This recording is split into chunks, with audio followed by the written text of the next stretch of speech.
Hello दोस्तों, स्वागत है आज के 10th के हिंदी के धाकड़ क्लास में। जो कि आज हम लोग हिंदी के धाकड़ क्लास देखने वाले हैं, जिसमें आज हम लोग मॉडल सेट 1 करेंगे। इस तरह से हमारे चैनल के माध्यम से 5 सेट प्रोवाइड किया जाएगा। अगर आप भी 400 प्लस मार्क्स लाना चाहते हैं, 400 प्लस, तो इस 5 सेट को पढ़ लेते हैं तो आप भी 400 प्लस मार्क्स ला सकते हैं। और यह जो आपके पेपर हैं, यह सेट 1 सेम इसी तरह सेम यही पेपर आएगा आपके बोर्ड एग्जाम, जो कि बोर्ड एग्जामिनेशन हॉल में जब आप बैठेंगे तो सेम 2 कॉपी इसी का पेपर मिलेगा। तो आप इस मॉडल सेट को पूरा देख लीजिए, आपके बोर्ड एग्जाम क्लियर हो जाएगा। अगर आप इस सेट को पूरा शुरू से एंड तक देख लेते हैं तो आपके बोर्ड एग्जाम में कोई भी डाउट नहीं रहेगा। और इसमें से 50% क्वेश्चन आपके बोर्ड एग्जाम में पूछा जाएगा। तो बन रही है हमारे साथ, और चलिए आज की क्लास को स्टार्ट करते हैं। चैनल पर पहली बार आए तो सब्सक्राइब कर लीजिए और वीडियो को लाइक कर दीजिए। और आपको बता दें 12th का भी क्रैश कोर्स चल रहा है जनवरी में, जो कि कंप्लीट तैयारी कराया जा रहा है। तो अपने दोस्तों में ज्यादा से ज्यादा शेयर कीजिए। चलिए आज की क्लास को स्टार्ट करते हैं। और किसी भी प्रकार के पीडीएफ और कोई भी डाउट हो तो आप इस नंबर पर विजिट कर सकते हैं। आपके स्क्रीन पर है जो नंबर दिख रहा है, इस नंबर पर व्हाट्सअप कर सकते हैं। बिल्कुल फ्री में सभी का सोल्यूशन दिया जाएगा। कोई क्वेश्चन समझ में आए तो उसका स्क्रीनशॉट मारकर आप भेज सकते हैं। दोबारा से उस क्वेश्चन को कॉल के माध्यम से समझा दिया जाएगा। तो चलिए आज की क्लास को स्टार्ट करते हैं। तो आज की क्लास में बहुत ही खुशी की बात है कि हर साल की बात है, इस साल भी आपके बोर्ड एग्जाम में डबल क्वेश्चन आएंगे। जिस टोटल आपके बोर्ड एग्जाम में 100 क्वेश्चन आएगा, जिसमें से आपको 15 क्वेश्चन को सॉल्व करना है और हमारे सेट में भरना है। तो 15 क्वेश्चन को सॉल्व करना है। तो खंड ए में आपको वस्तुनिष्ठ प्रश्न मतलब ऑब्जेक्टिव प्रश्न प्रोवाइड किया जाएगा। तो चलिए आज हम लोग ऑब्जेक्टिव प्रश्न को सॉल्व करेंगे। इसमें सभी ऑब्जेक्टिव प्रश्न को सॉल्व करेंगे। तो चलिए सेट 1 को स्टार्ट करते हैं। सेट 1 का फर्स्ट क्वेश्चन दिया गया है, जो कि इस सेट में हम लोग इस तरह के जितने भी सेट प्रोवाइड किए जाएंगे, इस सेट में हम लोग बुक और ग्रामर और नॉन हिंदी सभी से हम लोग क्वेश्चन को देखेंगे। तो चलिए आज की क्लास को स्टार्ट करते हैं। क्लास का फर्स्ट क्वेश्चन दिया गया है, जो कि ग्रामर से दिए गए हैं। हवा शब्द का लिंग निर्णय करें। हवा क्या है, स्त्रीलिंग है या पुल्लिंग है? तो आपको बोला जाए हवा बह रहा है, हवा बहता है या हवा बहती है। तो क्या होगा, हवा बहता है या हवा बहती है? हवा बहती है तो स्त्रीलिंग हो जाएगा, और हवा बहता है तो पुल्लिंग हो जाएगा। तो आप लोग बताइए हवा बहता है या बहती है? तो हवा बहती है, हवा बहती है, तो इसलिए स्त्रीलिंग हो जाएगा। हवा क्या होती है? तो हवा बहती है, तो स्त्रीलिंग हो जाएगा इसका राइट आंसर। चलिए अगला क्वेश्चन देखते हैं। अगला क्वेश्चन जो कि बुक से दिया गया है, जो कि 2 नंबर चैप्टर है। नलिन बिलोचन शर्मा का जन्म कब हुआ? हमें बताना है नलिन बिलोचन शर्मा जी का जन्म कब हुआ। 4 विकल्प आपके सामने है, तो जल्दी जल्दी आप लोग जवाब दीजिए। नलिन बिलोचन शर्मा का जन्म कब हुआ? तो नलिन बिलोचन शर्मा जी का जन्म 18 फरवरी 1916 ईस्वी को हुआ। कब हुआ नलिन बिलोचन शर्मा जी का जन्म? तो 18 फरवरी 1916 ईस्वी को नलिन बिलोचन शर्मा का जन्म हुआ, जो कि राइटर हैं। चलिए अगले क्वेश्चन की तरफ चलते हैं। अगला क्वेश्चन दिया गया है, जो कि काफी इंपॉर्टेंट क्वेश्चन दिया गया है और सेन साहब से दिया गया है। अगर इस चैप्टर को पढ़े होंगे आपको तो काफी इंटरेस्टिंग चैप्टर दिया गया है। इसमें खोखा नाम का एक लड़का है, तो और उनके पिताजी सेन साहब हैं। तो सेन साहब के पूछ रहे हैं कितना कुटपुतलियां हैं, मतलब लड़कियां हैं। वो लड़की को कुटपुतलियां बोलते हैं। तो सेन साहब के कितनी लड़कियां हैं? 2 या 3 या 4 या 5? तो सेन साहब की कितनी लड़कियां हैं हमें बताना है। तो सेन साहब की टोटल 5 लड़कियां हैं। 5 लड़कियां और एक लड़का है, जिसका नाम रखे हैं खोखा। लड़का का क्या नाम है? तो खोखा नाम है, और 5 लड़कियां हैं। इसका राइट आंसर हो जाएगा सेन साहब की फाइनली जो लड़कियों की संख्या है वह 5 है। सेन साहब की टोटल 5 लड़कियां हैं। चलिए अगला क्वेश्चन देखते हैं, जो कि ग्रामर से दिया गया है कि अग्रजा शब्द में प्रत्यय हैं। और आपको पहले ही बता दें, प्रत्यय जो होता है, प्रत्यय शब्द के अंत में लगता है, अंत में लगता है वह प्रत्यय होता है, और शुरू में लगता है उसे उपसर्ग कहते हैं। शुरू में लगता है वह उपसर्ग होता है, और अंत में लगता है वह प्रत्यय होता है। तो हम पूछ रहे हैं अग्रजा शब्द में कौन सा प्रत्यय है? अग्रजा, अजा आ रहा है, अग्रजा, अग्रजा में आ रहा है। तो अग्रजा जो शब्द है, अग्रजा शब्द में जो प्रत्यय होगा अग्रजा, इस शब्द को अगर आप आराम से पढ़ेंगे अग्रजा, तो इसमें आर आ रहा है, लास्ट में आ रहा है, आ इसका प्रत्यय हो जाएगा, आ इसका प्रत्यय हो जाएगा, अंत में जो आएगा वह प्रत्यय हो जाएगा। चलिए अगला क्वेश्चन देखते हैं। अगला क्वेश्चन दिया गया है कि मदन किसका बेटा है? मदन किसका बेटा है हमें बताना है। 4 विकल्प आपके सामने है। ऑप्शन ए में दिए गए हैं मुखर्जी साहब के, ऑप्शन बी में दिए गए हैं सेन साहब के, और ऑप्शन सी में दिए गए हैं ड्राइवर का, और ऑप्शन डी में दिए गए हैं गिरधर लाल का। तो हमें बताना है जो मदन है, मदन हिंदी चैप्टर में, हिंदी के बुक में आपको दिया गया है मदन किसका बेटा है हमें बताना है। तो मदन किसका बेटा है? फाइनली जो मदन बेटा है वह मदन गिरधर लाल का बेटा है। किसका बेटा है? तो गिरधर लाल का बेटा है मदन, जो कि ऑप्शन नंबर डी इसका राइट आंसर हो जाएगा। चलिए अगला क्वेश्चन देखते हैं। अगला क्वेश्चन दिया गया है कि महारानी विक्टोरिया, रोको बाबू कहाँ भाग रहे हो, महारानी विक्टोरिया के द्वारा किसे नाइट की उपाधि दी गई? महारानी विक्टोरिया के द्वारा किसे नाइट की उपाधि प्रदान की गई, किसे नाइट की उपाधि प्रदान की गई, किस लेखक को नाइट की उपाधि प्रदान की गई महारानी विक्टोरिया के द्वारा, यतीन्द्र मिश्र को या मैक्स मुलर को या महात्मा गांधी को या भवानी शंकर त्रिवेदी को। तो किस लेखक को, किस राइटर को महारानी विक्टोरिया के द्वारा नाइट की उपाधि प्रदान की गई। तो नाइट की उपाधि जो प्रदान की गई मैक्स मुलर को महारानी विक्टोरिया के द्वारा नाइट की उपाधि प्रदान की गई, जो कि ऑप्शन नंबर बी इसका राइट आंसर हो जाएगा। काफी इंपॉर्टेंट क्वेश्चन है। नेक्स्ट क्वेश्चन दिए गए हैं कि हिंदी कविता में प्रपदवाद के प्रवर्तक है, प्रपदवाद के प्रवर्तक कौन है, हमें बताना है। प्रपदवाद के प्रवर्तक कौन है, प्रपदवाद के प्रवर्तक कौन है, हमें बताना है। तो हिंदी कविता में जो प्रपदवाद के प्रवर्तक कौन है, तो प्रपदवाद के जो प्रवर्तक हैं, तो इसका प्रवर्तक है नलिन बिलोचन शर्मा। कौन है, तो नलिन बिलोचन शर्मा है इसके प्रवर्तक। अगला क्वेश्चन दिए गए हैं कि आत्मसात शब्द में प्रत्यय है। तो आत्मसात शब्द में कौन सा प्रत्यय है, प्रत्यय अंत में लगता है, पहले ही आपको बता दिए। तो आत्मसात तो इसमें कौन सा प्रत्यय हो जाएगा। अगर आपको उपसर्ग और प्रत्यय निकालना है तो शब्द को आराम से बोलिए एक बार, आत्मसात। तो इसमें लास्ट में आ रहा है सात, तो इसमें कौन सा प्रत्यय हो जाएगा, इसमें भी प्रत्यय हो जाएगा सात। जो लास्ट में आ रहा है वह हो जाएगा प्रत्यय, तो वह हो जाएगा सात, जो कि ऑप्शन नंबर है इसका राइट आंसर हो जाएगा। चलिए अगला क्वेश्चन देखते हैं। अगला क्वेश्चन दिया गया है कि विचार और विवर्तक किस लेखक की रचना है। विचार और विवर्तक जो है यह किस लेखक की रचना है। यह जो राइटर है, राइटर के अंदर से जो बुक का नाम है, जो चैप्टर का नाम है, वह चैप्टर का नाम दिए गए हैं विचार और विवर्तक। विचार और विवर्तक जो है यह किस लेखक की रचना है, यह किसके द्वारा लिखा गया है, हमें बताना है। तो विचार और विवर्तक जो चैप्टर है जो हजारी प्रसाद द्विवेदी के द्वारा लिखा गया है। किसके द्वारा, तो हजारी प्रसाद द्विवेदी के द्वारा लिखा गया है, जो कि ऑप्शन नंबर है इसका राइट आंसर हो जाएगा। चलिए अगला क्वेश्चन देखते हैं। अगला क्वेश्चन दिया गया है कि नाखून क्यों बढ़ता है। इसका राइटर कौन है, तो इसका राइटर है मैक्स मुलर। तो नाखून क्यों बढ़ता है, तो यह चैप्टर का और इसका राइटर नेम, सभी चैप्टर के चैप्टर नेम और राइटर नेम याद कर लीजिए। चैप्टर नेम और राइटर नेम से 4 नंबर तो फिक्स है, आपके बोर्ड एग्जाम में आएगा ही आएगा, ऑब्जेक्टिव में तो आएगा ही आएगा। चलिए आगे क्वेश्चन देखते हैं। अगर क्वेश्चन पर फोकस करते हैं, क्वेश्चन दिए गए हैं कि नाखून बार बार काटते रहना। नाखून हम लोग बार बार काट देते हैं, तो नाखून बार बार काटते रहना और अलंकृत करते रहना। नाखून बार बार काटते रहना और अलंकृत करते रहना निरूपित करता है। क्या निरूपित करता है, नाखून बार बार काटना यह क्या निरूपित करता है। तो नाखून बार बार काटना और अलंकृत करते रहना यह जो निरूपित करता है वह सौंदर्य बोध और संस्कृति चेतना को निरूपित करता है। किसको निरूपित करता है, तो सौंदर्य बोध और संस्कृति चेतना को निरूपित करता है, जो कि ऑप्शन नंबर ए में दिया गया है। चेतना को निरूपित करता है, जो कि ऑप्शन नंबर ए इसका राइट आंसर हो जाएगा। चलिए अगला क्वेश्चन देखते हैं। अगला क्वेश्चन जो कि व्याकरण से दिया गया है कि घृणा शब्द का विलोम शब्द क्या है। तो आप लोगों को पता ही होगा घृणा शब्द का विलोम शब्द क्या होता है, नफरत या प्रेम या सहयोग या सत्कार। तो घृणा शब्द का जो विलोम मतलब उल्टा होता है। विलोम मतलब क्या होता है, तो उल्टा होता है। तो घृणा शब्द का उल्टा होता है प्रेम, घृणा का उल्टा प्रेम होता है। अगला क्वेश्चन जो कि दिए गए हैं, भीमराव अंबेडकर की विख्याति भाषण, भीमराव अंबेडकर के जो विख्याति भाषण है annihilation of caste, annihilation of caste Bhimrao Ambedkar के विख्याति एक भाषण है।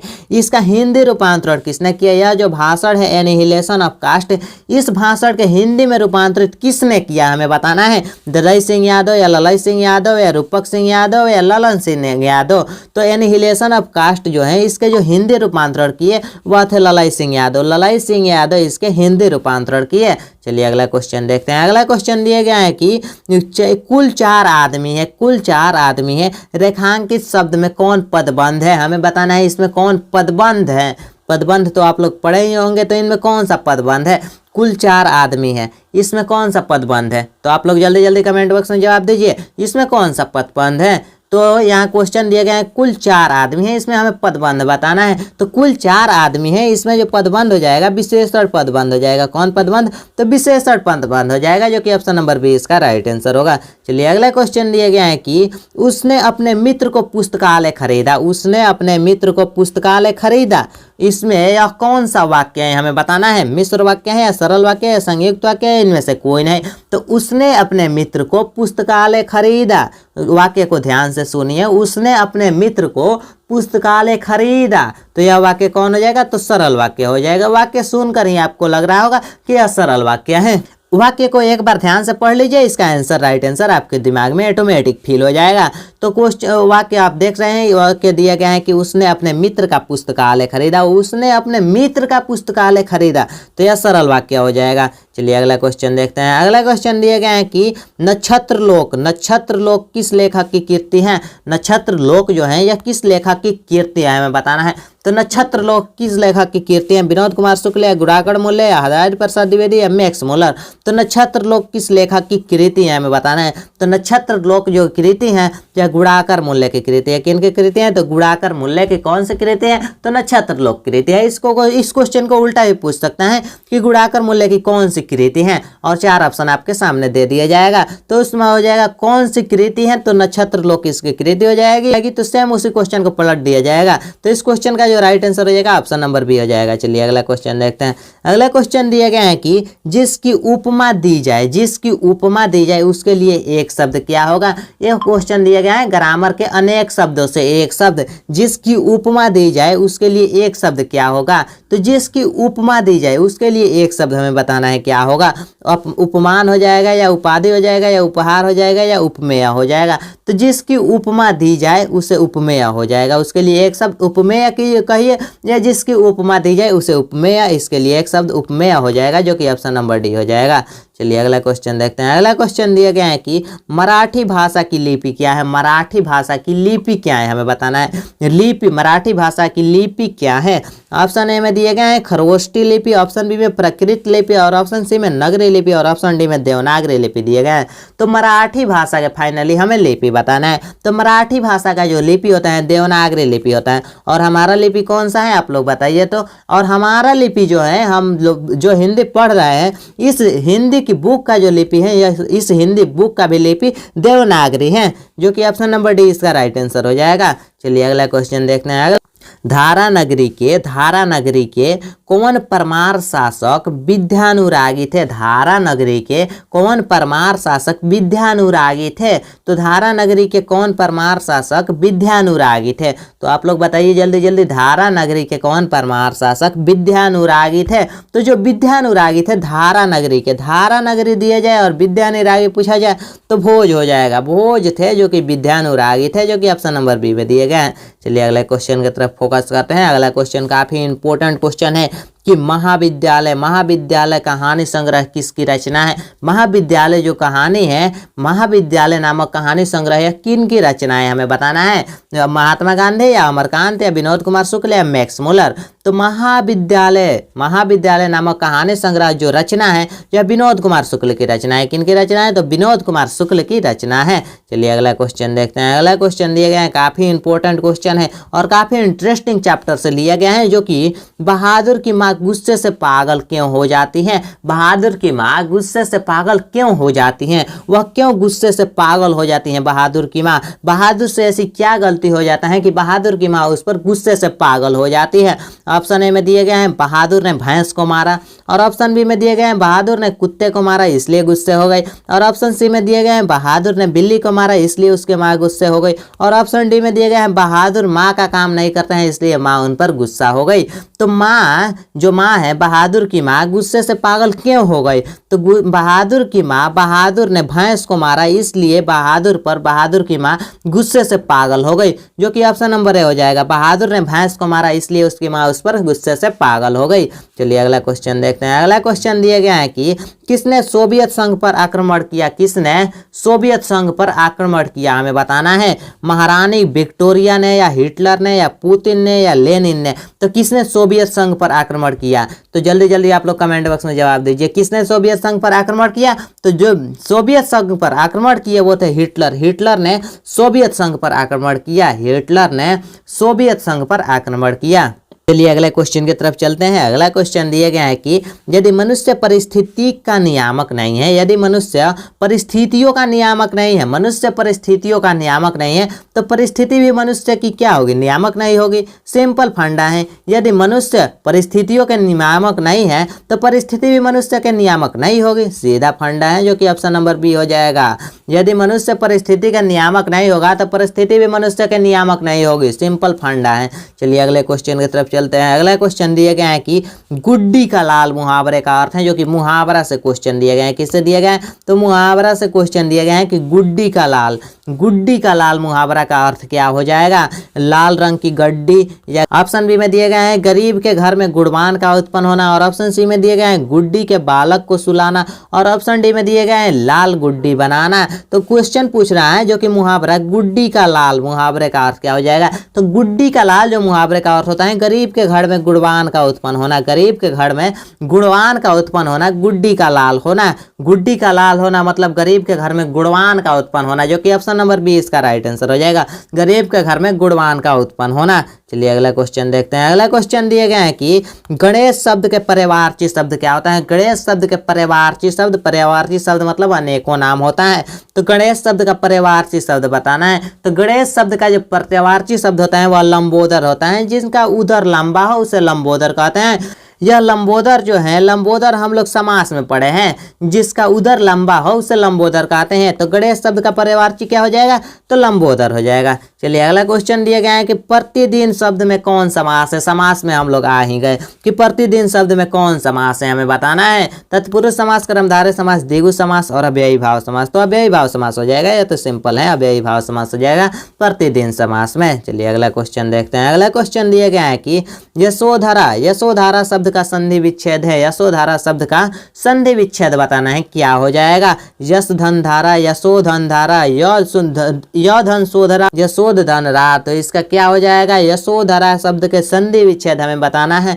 तो यशः धन धारा हो जाएगा, यशः धन धारा हो जाएगा, जो कि ऑप्शन नंबर ए इसका राइट आंसर होगा। चलिए अगला क्वेश्चन देखते हैं। अगला क्वेश्चन दिया गया है कि इनमें से शुद्ध वाक्य कौन है? हमें शुद्ध वाक्य बताना कौन है। शुद्ध वाक्य कौन है? आप लोग ध्यान से देखिए सभी वाक्य को बारी बारी से। तो फर्स्ट वाक्य दिया गया है शब्द तो केवल संकेत मात्र है। शब्द तो केवल संकेत मात्र है। शब्द के संकेत मात्र होते हैं? नहीं, शब्द तो केवल संकेत है। शब्द केवल संकेत ही है? नहीं, शब्द का तो बहुत सारे मायने हैं, शब्द केवल संकेत ही नहीं है, तो अभी नहीं होगा। शब्द तो केवल संकेत मात्र ही है? नहीं, तो इनमें से कोई नहीं हो जाएगा। इनमें से शुद्ध वाक्य, तीनों में से कोई शुद्ध वाक्य और सही वाक्य नहीं दिए गए हैं। तीनों वाक्य जो है यह गलत वाक्य दिए गए हैं। तो इनमें से कोई नहीं हम मारेंगे इसका राइट आंसर, जो कि ऑप्शन नंबर डी में दिए गए हैं। चलिए अगला क्वेश्चन देखते हैं। अगला क्वेश्चन दिए गए हैं कि कवि घनानंद किस बादशाह के यहाँ मीर मुंशी का काम करते थे? कवि घनानंद जो थे वह किस बादशाह के यहाँ मीर मुंशी के काम करते थे? मीर मुंशी के जहाँ काम करते थे वह कौन से बादशाह के यहाँ मीर मुंशी के काम करते थे? हुमायूं बादशाह थे, या मोहम्मद शाह रंगीले, या बाबर, या अकबर? तो किस बादशाह के यहाँ मीर मुंशी के काम करते थे कवि घनानंद, हमें बताना है। तो जिस बादशाह के यहाँ कवि घनानंद मीर मुर्बीसी का काम करते थे वह जो बादशाह था वह मोहम्मद शाह रंगीले था। मोहम्मद शाह रंगीले के घर घनानंद कवि जो थे यह मीर मुंशी के काम करते थे। चलिए अगला क्वेश्चन देखते हैं। अगला क्वेश्चन दिए गए हैं कि जन्म के 6 घंटे बाद किन की माता का देहांत हो गया? बहुत दुख की बात है। जन्म के 6 घंटे के बाद किन की माता का देहांत हो गया, हमें बताना है। तो जन्म किस लेखक का जन्म हुआ कि उनके 6 घंटे बाद उनकी माता का देहांत हो गया, हमें बताना है। तो सुमित्रानंद पंत के जन्म के 6 घंटे बाद उनकी माता का देहांत हो गया। सुमित्रानंद पंत याद कर लीजिए, काफी VVI क्वेश्चन है यह। सुमित्रानंद पंत के जन्म होने के 6 घंटे बाद उनकी माँ का देहांत हो गया। अगला क्वेश्चन दिए गए हैं कि फावड़े और हल राजदंड बनाने को है। फावड़े और हल राजदंड बनाने को है, यह पंक्ति किस कविता की है, हमें बताना है। फावड़े और हल राजदंड बनाने को है, यह कविता की एक लाइन है। यह किस कविता की लाइन है, हमें बताना है। जनतंत्र का जन्म, या स्वदेशी, या हिरोशिमा, या भारत माता? तो किस कविता के यह लाइन है, हमें बताना है। तो यह किस कविता का लाइन है? जो कि फावड़े और हल राजदंड बनाने को है। फावड़े और हल राजदंड बनाने को है, यह जनतंत्र के जन्म कविता के एक लाइन है। चलिए अगला क्वेश्चन देखते हैं। अगला क्वेश्चन दिया गया है कि एक वृक्ष की हत्या कविता किसकी रचना है? एक वृक्ष की हत्या जो चैप्टर का नाम है, कविता का नाम है, यह किनके द्वारा लिखा गया है, हमें बताना है। तो यह जो लिखा गया है कुंवर नारायण के द्वारा लिखा गया है। किनके द्वारा? तो कुंवर नारायण के द्वारा रचित यह कहानी है। चलिए अगला क्वेश्चन देखते हैं। अगला क्वेश्चन दिए गए हैं कि बीरेन डंगवाल का पहला कविता संग्रह कौन सा है, हमें बताना है। तो बीरेन डंगवाल का पहला कविता संग्रह कौन सा है? तो बीरेन डंगवाल का जो पहला कविता संग्रह है इसी दुनिया में। इसी दुनिया में पहला कविता संग्रह है। इसी दुनिया में कविता संग्रह का नाम है। बीरेन डंगवाल के पहला कविता संग्रह का नाम है इसी दुनिया में, जो कि ऑप्शन नंबर बी इसका राइट आंसर हो जाएगा। चलिए अगला क्वेश्चन दिया गया है कि प्राकृतिक सौंदर्य कविता के लिए विख्यात कवि कौन से हैं। प्राकृतिक सौंदर्य कविता के लिए विख्यात कवि कौन से हैं हमें बताना है। रामधारी सिद्दीनकर है, सुमित्रानंद पंत है, या गुरु नानक या प्रेमधन। तो हमें बताना है फाइनली कि प्राकृतिक सौंदर्य के लिए, प्राकृतिक सौंदर्य की कविता के लिए विख्यात कवि कौन से हैं। तो प्राकृतिक सौंदर्य के लिए विख्यात जो कवि हैं वह है सुमित्रानंद पंत। सुमित्रानंद पंत है, जो कि ऑप्शन नंबर बी में दिए गए हैं। सुमित्रानंद पंत इसका राइट आंसर होगा। अगला क्वेश्चन दिए गए हैं कि किस कवि ने वर्णाश्रम व्यवस्था और कर्म कांड के विरोध करके, किस कवि ने वर्णाश्रम व्यवस्था और कर्म कांड के विरोध करके निर्वाह बहा की भक्ति का प्रचार किया। निर्वाह बहा की भक्ति का प्रचार किया हमें बताना है। तो किस कवि, वह कौन से कवि थे जो वर्णाश्रम व्यवस्था और कर्म कांड के विरोध करके, वर्णाश्रम व्यवस्था और कर्म कांड के विरोध करके निर्गुण वाह की भक्ति का प्रचार किया। निर्गुण वाह के भक्ति के प्रचार किया। तो निर्गुण वाह के जो भक्ति के प्रचार किए वह थे गुरु नानक। गुरु नानक जी ने वर्णाश्रम व्यवस्था और कर्म कांड के विरोध करके निर्गुण वाह के भक्ति का प्रचार किया। वह राइटर थे गुरु नानक जी। गुरु नानक जी थे, जो कि ऑप्शन नंबर डी में इसका राइट आंसर दिया गया है। चलिए अगला क्वेश्चन दिया गया है कि नगर संवेदना के कवि कौन है। नगर संवेदना के कवि कौन है हमें बताना है। सही बतस्यान है, बीरेन डंगवाल है, कुंवर नारायण है, सुमित्रानंद पंत। तो हमें फाइनली बताना है कि नगर संवेदना के कवि कौन है। तो नगर संवेदना के कवि कौन है। तो नगर संवेदना के जो कवि है कुंवर नारायण है। और आपको बता दें पीडीएफ का लिंक नीचे डिस्क्रिप्शन में दिया गया है, वहां से डाउनलोड कर लीजिए। अगर डाउनलोड करने में कोई प्रॉब्लम हो रही है, नहीं हो रहा है, तो इस नंबर पर व्हाट्सअप कीजिए। और इस नंबर पर व्हाट्सअप करते ही आपको फ्री में पेड व्हाट्सअप ग्रुप में ऐड कर दिया जाएगा, बिल्कुल फ्री में। और सभी पीडीएफ प्रोवाइड किया जाएगा और सभी प्रकार के क्वेश्चन मिलेगा। Objective, subjective, short question, long question, ऐसे पत्र लेखन, ट्रिक सभी कुछ सिखाया जाएगा, बिल्कुल फ्री में यहीं पर सिखाया जाएगा। इस नंबर पर व्हाट्सअप कर दीजिए। ग्रुप में सब कोई भी इन्फॉर्मेशन सबसे पहले हमारे यहाँ व्हाट्सअप ग्रुप में प्रोवाइड कर दी जाती हैं, तो इस नंबर पर व्हाट्सअप कर लीजिए। चलिए अगले क्वेश्चन की तरफ चलते हैं। अगला क्वेश्चन दिया गया है कि दुर्दांत मानवीय अभिष्का का चित्रण करने वाली कविता है। दुर्दांत मानवीय अभिष्का का चित्रण करने वाली कविता कौन सा है। तो जो दुर्दांत मानवीय अभिष्का के चित्रण करने वाले कविता है वह कौन सा है। तो वह जो कविता है वह हिरोशिमा कविता है। हिरोशिमा कविता जो है दुर्दांत मानवीय अभिष्का के चित्रण करने वाली कविता है, जो कि ऑप्शन नंबर ए में दिया गया है।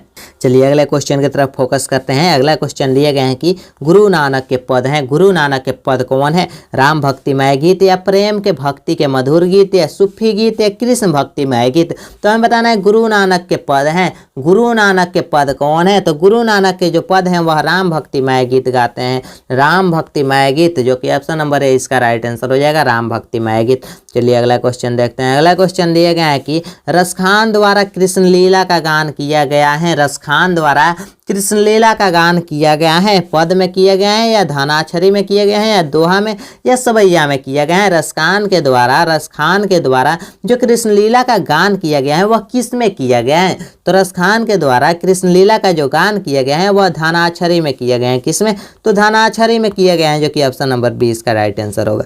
चलिए अगले क्वेश्चन की तरफ चलते हैं। अगला क्वेश्चन काफी इंपॉर्टेंट और भी क्वेश्चन है। दिया गया है कि कवि प्रेमघन द्वारा अधिकांश काव्य रचना किस भाषा में की गई है। जो कवि प्रेमघन है, कवि प्रेमघन के द्वारा अधिकांश जो रचना की गई है वह किस भाषा में की गई है। प्रेमघन किस भाषा में अधिकांश रचना किया है। संस्कृत भाषा, या ब्रज भाषा और अवधी भाषा, या हिंदी और उड़ीसा। तो जो कवि प्रेमघन है, प्रेमघन जो कवि है वह अपना अधिकांश काव्य की रचना जो किए हैं वह ब्रज भाषा और अवधी भाषा में किए हैं। किस भाषा में। तो ब्रज भाषा और अवधी भाषा में किए हैं, जो कि ऑप्शन नंबर 20 का राइट आंसर होगा। अगला क्वेश्चन दिया गया है कि स्वर्ण किरण किस कवि की रचना है। हमें बताना है स्वर्ण किरण जो है यह किस कवि की रचना है। तो स्वर्ण किरण किस कवि की रचना है। ऑप्शन ए में कुंवर नारायण, ऑप्शन बी में रामधारी सिद्दीनकर, और ऑप्शन सी में दिया गया है सुमित्रानंद पंत, और ऑप्शन डी में दिया गया है गुरु नानक। तो स्वर्ण किरण किस कवि की रचना है। तो स्वर्ण किरण जो रचना है यह सुमित्रानंद पंत की रचना है। किसकी रचना है। तो सुमित्रानंद पंत की रचना है। अगला क्वेश्चन दिया गया है कि आत्मजयी नामक प्रबंध काव्य किस कवि द्वारा लिखा गया है। आत्मजयी नामक जो प्रबंध काव्य है, आत्मजयी नामक एक प्रबंध काव्य का नाम है। यह काव्य जो है यह किस कवि के द्वारा लिखा गया है, हमें बताना है। गुरु नानक के द्वारा या बीरेन डंगवाल के द्वारा या कुंवर नारायण या प्रेमगन। तो आत्मजयी नामक प्रबंध काव्य है यह किस कवि के द्वारा लिखा गया है? तो आत्मजयी नामक प्रबंध काव्य जो है यह कुंवर नारायण के द्वारा लिखा गया है। किनके द्वारा? तो कुंवर नारायण के द्वारा लिखा गया है। चलिए अगला क्वेश्चन देखते हैं। अगला क्वेश्चन दिए गए हैं कि आधुनिक साहित्य में एक प्रमुख प्रतिभा है, आधुनिक साहित्य में एक प्रमुख प्रतिभा कौन है? साहिब तस्यानगेय या रहीम या कबीर या सुमित्रानंद पंत, हमें बताना है। तो आधुनिक साहित्य में एक प्रमुख प्रतिभा थे, तो आधुनिक साहित्य में जो एक प्रमुख प्रतिभा थे वह थे साहिब तस्यानगेय। कौन थे? तो साहिब तस्यानगेय थे। चलिए अगले क्वेश्चन की तरफ चलते हैं। अगला क्वेश्चन दिया गया है कि किसने जिंदगी में पहली बार अस्पताल का विरोध नहीं किया? किसने जिंदगी में पहली बार अस्पताल का विरोध नहीं किया? वो तो नाम ही आपके जहन में छुपा होगा। किसने जिंदगी में पहली बार अस्पताल का विरोध नहीं किया? तो अस्पताल के विरोध किसने जिंदगी में पहली बार नहीं किया? तो वह हर इंसान के जहन में वह नाम होता है, वह है माँ। माँ जो है, माँ है, ऐसी माँ है जो कि अस्पताल का विरोध नहीं किया, जिंदगी में पहली बार अस्पताल का विरोध नहीं किया, वह है माँ। चलिए अगले क्वेश्चन की तरफ चलते हैं। अगला क्वेश्चन दिए गए हैं जो कि 44 नंबर क्वेश्चन है। माँ रात के कितने बजे हॉस्पिटल से लौटकर घर आई? माँ जो है रात को कितने बजे हॉस्पिटल से लौटकर घर आई? 11:15 बजे या 7 बजे या 10 बजे या 11 बजे? तो माँ कितने बजे हॉस्पिटल से लौटकर घर आई? तो माँ 11 बजे हॉस्पिटल से लौटकर घर आई। कितने बजे घर आई? तो 11 बजे घर आई लौटकर। चलिए अगले क्वेश्चन की तरफ चलते हैं। अगला क्वेश्चन दिए गया है कि गांव के जुआरी किस्म के व्यक्ति कौन है? गांव में जुआरी किस्म के व्यक्ति कौन है? तो इसमें जो गांव में जुआरी किस्म के व्यक्ति हैं वह एक ही व्यक्ति हैं जो कि रंगपा है। रंगपा जुआरी किस्म के व्यक्ति हैं जो कि ऑप्शन नंबर सी में दिए गया है। रंगपा जुआरी किस्म के व्यक्ति हैं। चलिए अगला क्वेश्चन दिया गया है कि सतकोड़ा होता किस भाषा के प्रमुख कथाकार हैं? सतकोड़ा होता किस भाषा के प्रमुख कथाकार हैं? हमें बताना है। बांग्ला या उड़ीसा या हिंदी या संस्कृत? तो सतकोड़ी होता किस भाषा का प्रमुख कथाकार है? हमें बताना है। तो सतकोड़ी होता जो है यह उड़ीसा भाषा के प्रमुख कथाकार है। किस भाषा के? तो उड़िया भाषा के प्रमुख कथाकार हैं। चलिए अगले क्वेश्चन की तरफ चलते हैं। अगला क्वेश्चन दिया गया है कि देवी नदी बांध के नीचे किसका घर है? देवी नदी बांध के नीचे किसका घर है? हमें बताना है। तहसीलदार का या सरपंच का या लक्ष्मी का या गुण निधि का? तो देवी नदी बांध के नीचे किसका घर है? तो देवी नदी बांध के नीचे लक्ष्मी का घर है। किसका घर है? तो लक्ष्मी का घर है देवी नदी बांध के नीचे। चलिए अगला क्वेश्चन देखते हैं। अगला क्वेश्चन दिया गया है कि मंगू के अलावा माँ के कितने संतानें थे? मंगू के अलावा माँ के और कितने संतानें थे? तो मंगू के अलावा माँ के और कितने संतानें थे? तो जल्दी जल्दी आप लोग कमेंट बॉक्स में जवाब दीजिए। 2 या 3 या 4 या 5? तो मंगू के अलावा माँ के और कितने संतानें थे? तो मंगू के अलावा माँ के और 3 संतानें थे। कितने संतानें थे? तो मंगू के अलावा माँ के और 3 संतानें थे और एक मंगू थे। चलिए अगले क्वेश्चन की तरफ चलते हैं। अगला क्वेश्चन दिए गए हैं जो कि काफी इंपॉर्टेंट और VVI क्वेश्चन है कि किसने सीता की रसमलाई भेजी थी? किसने सीता के लिए रसमलाई भेजी थी? हमें बताना है। तो किसने सीता के लिए रसमलाई भेजी थी? पुष्पा ने या नारायण ने या राधा ने या भौरी ने? तो किसने सीता के लिए रसमलाई भेजी थी? हमें बताना है। तो किसने भेजी थी? तो सीता के लिए जो रसमलाई भेजी थी वह भौरी ने भेजी थी। किसने भेजी थी? तो भौरी ने सीता के लिए रसमलाई भेजी थी, जो कि ऑप्शन नंबर डी में दी गई है, भौरी ने। तो ऑप्शन नंबर डी इसका राइट आंसर हो जाएगा। और कोई भी डाउट समस्या हो तो इस नंबर पर विजिट कीजिए। PDF का लिंक नीचे डिस्क्रिप्शन में है, वहाँ से डाउनलोड कर लीजिए। अगर नहीं हो रहा है तो इस नंबर पर व्हाट्सअप कर मांग सकते हैं। और डेली क्लास के 10 मिनट के बाद व्हाट्सअप ग्रुप में PDF प्रोवाइड कर दिया जाता है, बिल्कुल फ्री में मिलता है। तो व्हाट्सअप ग्रुप ज्वाइन करना ना भूले। डिस्क्रिप्शन में व्हाट्सअप ग्रुप का भी लिंक है। और अपने जितने भी दोस्त साथी हैं जो कि 10th में है या 12th में है, दोनों क्लास का क्रैश कोर्स स्टार्ट हो गया है और चल रहा है। 10th का क्लास सुबह 7 बजे से चलता है और 12th का क्लास शाम 7 बजे से चलता है। तो इसी तरह डेली क्लास करते रहिए। और आप भी 400+ मार्क्स लाना चाहते हैं तो हमारे चैनल को सब्सक्राइब कर लीजिए और वीडियो को लाइक कर दीजिए। मिलते हैं नेक्स्ट वीडियो में। Thank you so much, all the best.